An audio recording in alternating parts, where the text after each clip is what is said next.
Hello student, welcome to coherent English classes. मैं हूं आपका इंस्ट्रक्टर मोहम्मद जियाउल्लाह कमर। आप देख रहे हैं हमारे YouTube channel coherent English classes और आज हम लोग डिस्कस करेंगे कोहेरेंट स्पोकन सीरीज के वर्ड मीनिंग सेक्शन को। इस सीरीज में हम लोग लेकर आए हैं इंग्लिश स्पोकन और रिटन में इस्तेमाल होने वाले वैसे 3000 वर्ड्स जो आपके डे टू डे स्पोकन और रिटन में बार बार इस्तेमाल होते हैं। अगर आप इन 3000 वर्ड्स को याद कर लेंगे तो आपके वर्ड मीनिंग का 86% प्रॉब्लम जो है वो दूर हो जाएगा। तो आइए स्टार्ट करते हैं। Coherent spoken dictionary part 2। पहला वर्ड है एक्सेप्ट। एक्सेप्ट का मतलब होता है स्वीकार करना और इसका जो सिनोनिम्स होता है वो होता है रिसीव, एंड्योर और जो एंटोनिम्स होता है रिफ्यूज़, रिजेक्ट और डिनाई। जैसे हम ये कहेंगे आई एक्सेप्ट योर टर्म, मुझे आपकी जो है शर्त वो मंजूर है, स्वीकार है। समझ में आ गया। उसके बाद देखिए do you accept to be my love, क्या तुम मेरी जान बनना पसंद करोगी, क्या तुम मुझसे प्यार करोगे, है ना। We have to accept our defeat this time, हमें इस बार अपनी हार पे संतोष करना पड़ेगा। You have to accept this position, तुम्हें ये पद जो है स्वीकार करना पड़ेगा या मंजूर करना पड़ेगा। Have you ever accepted your fault, क्या तुमने कभी अपनी गलती स्वीकार की है। I have decided to accept the job, मैंने नौकरी स्वीकार करने का फैसला किया है। सी ग्लैडली या हैप्पीली एक्सेप्टेड हिज प्रपोजल, उसने खुशी खुशी उसका जो प्रस्ताव था उसको स्वीकार कर लिया। तो इस तरह से अगर सेंटेंस में अगर वर्ड्स का इस्तेमाल करके याद कीजिएगा तो इसमें 2-3 चीज़ होती है। पहला चीज़ ये होगा प्रोनाउंसिएशन आपका इंप्रूव होगा। दूसरी चीज़ ये होती है कि आपकी जो फ्लुएंसी है मतलब जो स्पीड है वो जो है स्पीड बढ़ेगी। ठीक है, आगे चलते हैं। दूसरा वर्ड है एक्सेप्टेबल। एक्सेप्टेबल का मतलब होता है स्वीकार योग्य, स्वीकार्य या मंजूर। जैसे एग्जाम्पल के तौर पे my suggestion was acceptable to everyone, मेरा जो सुझाव था वो सभी को स्वीकार्य था, सभी को मंजूर था। Find a solution that is acceptable to both side, मतलब कोई ऐसा सुझाव खोजो जो दोनों पक्षों को मंजूर हो। ठीक है, और इसी एक्सेप्टेबल का जो सिनोनिम्स है वो है सेटिस्फैक्ट्री और प्लीजिंग। समझ में आ गया। एंटोनिम्स जो है वो है इनएक्सेप्टेबल, अनएक्सेप्टेबल या अननोइंग। समझ में आ गया। आगे चलते हैं। एक्सेस। एक्सेस का मतलब होता है पहुंच, तक पहुंचना या चलाना। समझ में आ गया। जैसे हम ये कहेंगे he has an access up to the officer, उसकी जो है अफसरों तक पहुंच है, मतलब जो बड़े बड़े जो अधिकारी हैं उन तक पहुंच है। The only access to village is by boat, यानी गांव में केवल नाव से ही पहुंचा जा सकता है। Only authorised person have access to confidential documents, मतलब केवल जो अधिकृत व्यक्ति होते हैं या कर्मी होते हैं उसके पास ही गोपनीय जो दस्तावेज होता है उसकी पहुंच होती है। Can I access the internet, क्या मैं इंटरनेट चला सकता हूं। तो यहाँ देखिए एक्सेस का मतलब पहुंच भी होता है और एक्सेस का मतलब जो होता है चलाना होता है। समझ में आ गया। 63 million Indian do not have access to clean drinking water, यानी कि 63 मिलियन का मतलब हो गया 6 करोड़ 30 लाख भारतीयों के पास पानी की साफ जो है पीने की व्यवस्था नहीं है। समझ में आ गया। आगे चलते हैं। एक्सीडेंट। एक्सीडेंट का मतलब होता है दुर्घटना, संयोग, घटना। जैसे इसे सिनोनिम्स में चांस, मिसहैप भी कह सकते हैं, क्रैश भी कह सकते हैं और इसका एंटोनिम्स जो होता है डिज़ाइन होता है। समझ में आ गया। और इसका जो PDF फाइल है वो भी आप हमारी कोहेरेंट इंग्लिश क्लासेज की जो एप्लीकेशन है उससे डाउनलोड कर सकते हैं। तो वीडियो के लास्ट में हम आपको बताएंगे किस तरह से आप जो फाइल को डाउनलोड कर सकते हैं। पहले इसको हम लोग क्लियर कर लें। तो एक्सीडेंट का मतलब दुर्घटना होता है, ये सबको मालूम है। The accident was about to happen, दुर्घटना होने वाला था। When did this accident happen, ये हादसा, दुर्घटना या जो घटना है कब हुआ। तो दुर्घटना, संयोग, घटना और हादसा भी जो है इसी का जो है माने हैं। He had witness the accident, witness का मतलब होता है आंख से देखना। तो he has witnessed the accident का मतलब हुआ उसने दुर्घटना को अपनी आंखों से देखा। Who is responsible for the accident, इस दुर्घटना के लिए कौन जिम्मेदार है। At least 10 person were kill in accident, दुर्घटना में कम से कम 10 लोग मारे गए। समझ में आ गया। आगे चलते हैं। अगला जो वर्ड है वो है अकोमोडेशन। अकोमोडेशन का मतलब होता है निवास स्थान, आवास, जहाँ पे हम लोग रहते हैं उसको कहते हैं। इसका सिनोनिम्स है लॉजिंग या रेजिडेंसी। समझ में आ गया। आगे चलते हैं। Accommodation is expensive in Mumbai, यानी मुंबई जो शहर है उसमें आवास जो है वो महंगा है। कम टू माई अकोमोडेशन, मेरे आवास पर, मेरे घर पर आओ। Are you looking for furnished accommodation, क्या आप सुविधा से लैस आवास ढूंढ रहे हैं। देखिए 2 तरह के अकोमोडेशन होते हैं। जब भाड़े पर कोई घर लेते हैं आप तो 2 तरह का घर होता है। एक घर होता है कि सिर्फ आपको घर दे दिया जाता है, उसमें आपको रहने का बेड, सोफ़ा वगैरह जो भी चीज़ होती है वो सारी चीज़ आपको लाकर रखनी पड़ती है। और एक होता है फर्निश्ड अकोमोडेशन। फर्निश्ड अकोमोडेशन का मतलब होता है कि उसमें सारा चीज़ आपको रहेगा, सोफ़ा भी रहेगा, सोने के लिए जो आपको बेड भी रहेगा और जो भी ज़रूरत की सामान होती है, फ्रीज हो गया उसके बाद गैस स्टोव हो गया, ये सारी चीज़ जो है आपको अवेलेबल रहती है। तो फर्निश्ड अकोमोडेशन उसको कहते हैं, और अनफर्निश्ड अकोमोडेशन होता है जो सिर्फ जो आपको जो घर मिल जाता है उसको कहते हैं। समझ में आ गया। Government should provide free accommodation to students, जो छात्र हैं उसे सरकार को चाहिए कि मुफ्त में आवास प्रदान करें, उसको रहने का हॉस्टल जो है फैसिलिटी उसे मुफ्त में दिया जाए। अगला वर्ड है अकम्पनी। अकम्पनी बहुत ही अच्छा वर्ड है। अकम्पनी का मतलब होता है साथ हो लेना, साथ पकड़ लेना या साथ देना। किसी चीज़ में साथ देना, या कोई जा रहा है उसका साथ पकड़ लेता है तो उसको भी जो है अकम्पनी कहते हैं, या साथ हो लेना जो होता है उसको भी अकम्पनी कहते हैं। ठीक है। एस्कॉर्ट, एस्कॉर्ट का मतलब भी होता है अकम्पनी। जैसे कि कोई नेता की गाड़ी आती है तो पुलिस जो है उसको एस्कॉर्ट करता है। एस्कॉर्ट करने का मतलब साथ देता है, मतलब उसके साथ साथ चलता है। समझ में आ गया।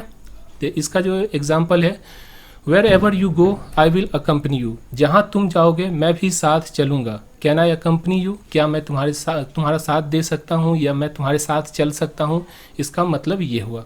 आगे देखते हैं अकॉर्डिंग टू। अकॉर्डिंग टू का मतलब क्या होता है, के अनुसार, के मुताबिक, एज सेड, बाय या कंसिस्टेंट विद, ये जो है इसका सिनोनिम्स है। जैसे एग्जाम्पल में देख लीजिए, according to you what should we do now, आपके मुताबिक या आपके हिसाब से अब हमें क्या करना चाहिए। According to the news there is a chance of rain today, समाचार के अनुसार आज बारिश होने के आसार हैं, चांस हैं, है ना। Cut your coat according to your cloth, जितनी लंबी चादर हो उतनी ही पैर फैलाओ, यानी जितना पैसा हो उसी में अपनी गुजर बसर करो, ये एक जो है मुहावरा है। I have adapted myself according to the situation, मैंने परिस्थिति के अनुसार खुद को ढाल लिया है। You have to accommodate yourself according to situation, आपको स्थिति के अनुसार खुद को ढालना होगा। अगला जो वर्ड है वो है अकाउंट। अकाउंट का मतलब क्या होता है, अकाउंट का मतलब खाता होता है, जैसे बैंक का खाता। लेखा जोखा भी जो होता है उसको भी अकाउंट कहते हैं। हिसाब किताब जो होता है उसको भी अकाउंट कहते हैं। विवरण जो होता है उसको भी अकाउंट कहते हैं। और हिसाब करना भी होता है, अकाउंट करो मतलब कि हिसाब करो।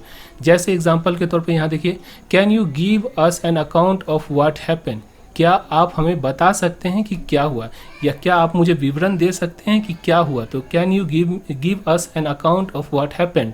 ठीक है। My autobiography contain detail account of my life, मेरी जो आत्मकथा है मेरे जीवन का विस्तृत विवरण है।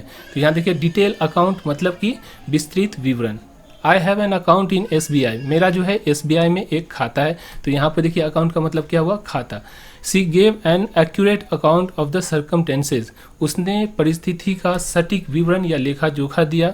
Departing guest must settle their account at reception, यानी कि जब आप होटल में रहते हैं तो जब डिपार्ट करते हैं मतलब आप होटल से निकलते हैं, डिपार्चर का मतलब होता है निकलना। तो जब आप होटल से प्रस्थान करते हैं तो आपका जो अकाउंट होता है, आपका जो हिसाब किताब होता है उसको निपटाना होता है। तो यहाँ पे देखिए अकाउंट का मतलब क्या हो गया, हिसाब किताब। तो एक ही वर्ड के कई माने होते हैं। हम लोग क्या करते हैं, एक वर्ड अकाउंट का मतलब खाता बस याद कर लिए हो गया, ऐसा नहीं होता है। जब आपको याद करना होता है तो पूरा डिटेल में याद कीजिए, ताकि एक ही वर्ड में आपका जो है बहुत सारे जो है आप अपनी जो एक्सप्रेशन को एक्सप्रेस कर सके। अगला वर्ड देखिए अक्यूरेट। अक्यूरेट का मतलब क्या होता है, सही, ठीक, शुद्ध। प्रिसाइज भी कहते हैं इसको, और इसका जो एंटोनिम्स होता है वो होता है inaccurate.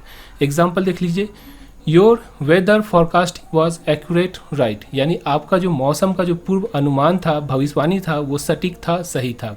Provide me the accurate information about the case, मुझे मामले का सटीक जानकारी प्रदान करो।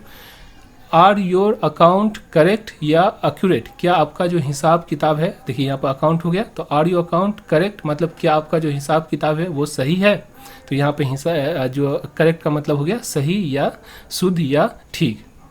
अगला वर्ड देखते हैं अक्यूज। अक्यूज का मतलब होता है दोष, इल्जाम, दोष लगाना या इल्जाम लगाना, उसको कहते हैं। जैसे किसी पर आप दोष लगाते हैं, किसी पर इल्ज़ाम लगाते हैं तो उसे अक्यूज़ करना होता है। जैसे ब्लेम, इसे भी ब्लेम भी कहते हैं, अक्यूज़ भी कहते हैं, इम्पीच भी कहते हैं इसको, और उसके बाद जो है इसको चार्ज भी कहते हैं। किसी पर चार्ज लगाना, किसी पर इल्ज़ाम लगाना, है ना। अब इसका एग्जाम्पल देख लीजिए, क्लियर हो जाएगा पूरा word.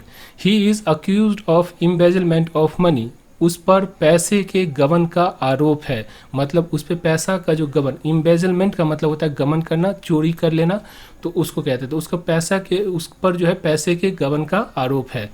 How can you accuse या ब्लेम मी, तुम मुझ पे ये इल्ज़ाम कैसे लगा सकते हो। द ऑनर चार्ज्ड या accuse the cashier of theft, जो मालिक था किसी कंपनी का या किसी बड़े मॉल का, उसने खजांची पर चोरी का इल्ज़ाम लगाया। तो यहाँ देखिए अक्यूज्ड करना मतलब कि चार्ज करना, अक्यूज्ड करना मतलब कि इल्ज़ाम लगाना। समझ में आ गया? तो इस तरह से इसका जो PDF फाइल है उसे भी आप डाउनलोड कर सकते हैं। तो कैसे आप PDF फाइल को डाउनलोड कीजिएगा, आइए हम आपको बताते हैं। तो PDF फाइल डाउनलोड करने के लिए आपको करना क्या पड़ेगा? आपको करना पड़ेगा, एक एप्लीकेशन है, प्ले स्टोर पे जा सकते हैं या इस वीडियो के डिस्क्रिप्शन बॉक्स में इसका लिंक दे दिया गया है। ये देखिए कोहेरेंट इंग्लिश क्लासेज सर्च कीजिएगा, आपको जो है वो एप्लीकेशन मिल जाएगा, डाउनलोड कर लीजिएगा। डाउनलोड करने के बाद आपको साइन अप करना होता है। साइन अप करने के बाद जैसे ही आप अंदर आइएगा तो इस तरह का इंटरफेस आपको मिलेगा। यहाँ पे देखिए पहला, दूसरा, तीसरा number coherent spoken dictionary, coherent spoken dictionary होगा। इस पर जैसे ही क्लिक कीजिएगा, फ्री ऑफ कॉस्ट है, इसमें कोई पैसा या कोई चार्जेस नहीं लगता आपको। क्लिक करने के बाद आपको जो है यहाँ पे पूरी लिस्ट मिल जाएगी, ABC जो भी आपको पढ़ना है। सबसे पहले एक पर ए का जो है सो PDF फाइल चढ़ चुका है, B, C, D का जैसे जैसे समय गुजरेगा हम इसको भी चढ़ाते हुए चले जाएंगे। तो ए पर जैसे ही आप क्लिक कीजिएगा तो ए जो है वर्ड, पूरा वर्ड को एक बार में तो पॉसिबल नहीं है, तो इसीलिए इसको पार्ट बाय पार्ट कर दिया गया। ठीक है, आप जैसे मान लीजिए कि पार्ट 1 है तो उसका जो है आपको PDF फाइल डाउनलोड करना है। तो आपको करना क्या है, आपको इस पर जो है क्लिक करना है। जैसे ही आप इस पर क्लिक कीजिएगा आपके स्क्रीन पे जो है वीडियो, PDF फाइल और जो टेक्स्ट, ये तीनों फॉर्मेट में आपको जो कंटेंट मिलेगी। तो वीडियो, जैसे ही मैं इस वीडियो को बना लूँगा तो ये वीडियो चढ़ जाएगी। साथ में PDF फाइल पर आपको क्लिक करना है क्योंकि आपको PDF फाइल डाउनलोड करना है। तो PDF फाइल पर क्लिक करने के बाद नीचे देखिए PDF1 लिखा हुआ है, तो PDF1 पे आपको क्लिक करना है। जैसे ही PDF1 पे क्लिक कीजिएगा एक छोटा सा इंटरटेक्स्चुअल ऐड होगा, इसे आप जो है बंद कर सकते हैं, क्लोज कर सकते हैं। जैसे ही आप क्लोज कर दीजिएगा, क्लोज करने के बाद जो है यहाँ पे थोड़ा सा समय लेगा आपको और उसके बाद जो है PDF फाइल आपके स्क्रीन पे आ जाएगी। ये देखिए आपका जो PDF फाइल है वो आपके स्क्रीन पे आ गया। डाउनलोड करने से पहले एक बार PDF फाइल को देख लीजिए, चेक कर लीजिए क्या ये PDF फाइल आपके फ़ायदे के लिए है। अगर ये PDF फाइल आपको लगता है कि हाँ ये मेरे फ़ायदे के लिए है तो नीचे बटन दिया हुआ है डाउनलोड PDF का। डाउनलोड PDF पर जैसे ही क्लिक कीजिएगा, क्लिक करने के बाद आपको पूरा लिस्ट आ जाएगा, पार्ट 1, पार्ट 2 करके पूरा लिस्ट आ जाएगा। जिस पार्ट का आपको डाउनलोड करना है उस पार्ट पे आपको क्लिक कीजिएगा। क्लिक करने के बाद यहाँ पे जो है आपको 10 से 15 सेकेंड का एक वीडियो होता है जो वॉच करना होता है आपको, आप वॉच कर लीजिएगा। तो यहाँ पे डाउनलोड का ऑप्शन आ जाएगा। जैसे ही डाउनलोड के बटन पे क्लिक कीजिएगा PDF फाइल डायरेक्टली जो है आपके मोबाइल में डाउनलोड हो जाएगी। घर पे बैठ के ऑफलाइन आप जो है इसको याद कर सकते हैं। फिर उसके बाद दूसरा पार्ट को इस तरह से आप करके जो है पूरी जो है सो वर्ड मीनिंग को याद कर सकते हैं। ये 1500 वर्ड मीनिंग है ओवरऑल। 3000 देखने में लगता है लेकिन याद कर लीजिए क्योंकि ये बहुत ही इंपॉर्टेंट है। इसको याद करने के बाद फिर हम लोग डिस्कस करेंगे कि सेंटेंस क्या होता है, फिर उसके बाद हम लोग डिस्कस करेंगे कि स्पोकन कैसे करना है। लेकिन वर्ड मीनिंग याद नहीं कीजिएगा तो कुछ भी नहीं हो पाएगा आपको। तो इसीलिए कहता हूँ वर्ड मीनिंग आप याद कीजिए। तो आशा करता हूँ ये वीडियो आपको अच्छी लगी होगी। अगर ये वीडियो अच्छी लगती है तो हमारी एप्लीकेशन को डाउनलोड कीजिए, हमारी यूट्यूब चैनल को सब्सक्राइब कीजिए ताकि कोई भी वीडियो मिस आउट नहीं कर सकें आप। और जो है जितना अधिक से अधिक हो सके अपने दोस्तों के साथ इसको शेयर कीजिए। Thank you so much for watching coherent English classes.